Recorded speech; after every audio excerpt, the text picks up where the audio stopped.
Welcome to the Theology of Christian Permaculture. My name is Sean. Today I just want to give a quick video about mitigating potential hazards. So in this case, we were going to get a snow of about between 1 and 4 inches. I had planted out pea plants just after Valentine's Day. And I soaked the seeds first and let them sprout, and then I put them in the ground. And some of them hadn't came up out of the ground yet, and others I forgot about, and so they sat in the container I was soaking them in for like a week or so. I didn't put any more water, and they grew to be like where they're getting the little green leaves on top. So I took those and I planted those in a different row that has a trellis. And so we were going to get this, we're going to get down to like 17, 16 degrees with the wind chill and the snow. And though I read that your pea plants can survive if you get the snow and if you get an insulation of snow, can survive down to like 15 degrees, maybe even 5 degrees sometimes. But these were seedlings, so I was a little concerned. So what I did is I covered them with some terracotta pots that we had laying around, and just set them upside down so that way the snow wouldn't settle on top of them. They might have been fine. So we're going to take a look real quick as I turn this camera around and see, as I uncover a few of these, to see what is going on. So here we go. This row here, so we have 3 rows. This first row are the ones that grew up and had the green leaves on them, and so planted them, and as you can see, there it is. Like I said, I was concerned about it surviving. Pull another one back. That one's was a little smaller one, didn't have as much leafing going on. There's another one. That one's pretty good and hardy.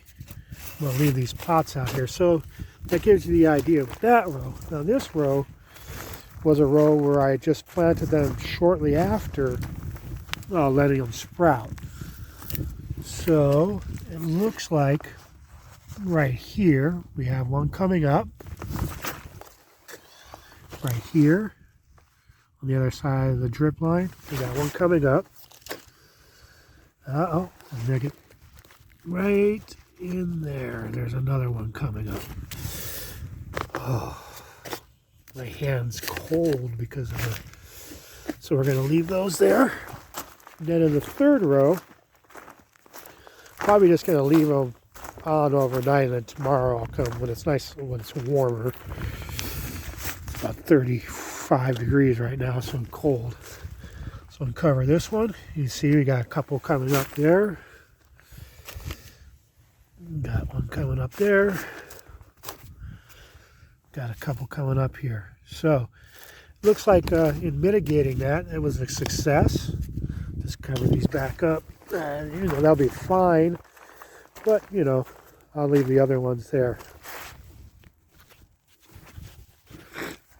So, anyways, I was reading a passage. I forget where it was.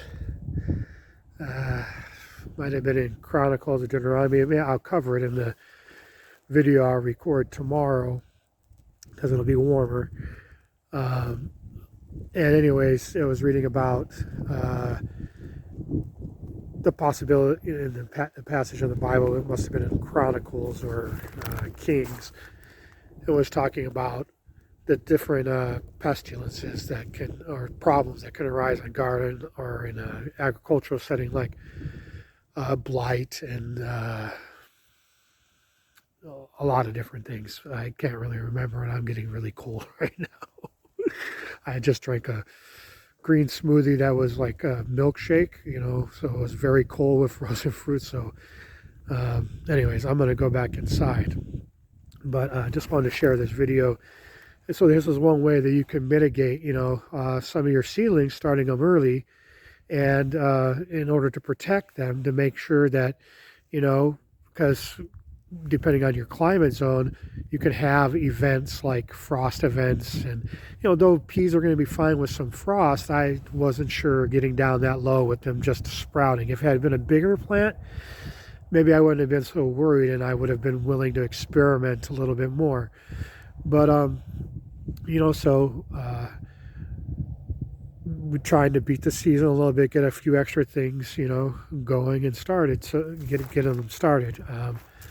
So anyways, though, just keep on planting, and spring is coming soon for us in Zone 6B, Southwest Missouri, and excited about that. I'm excited because I'll be able to get outside more and take some walks on the property, and also on top of that, be out in the garden, because that really helps my health a lot, both mental, physical, and spiritual health as well.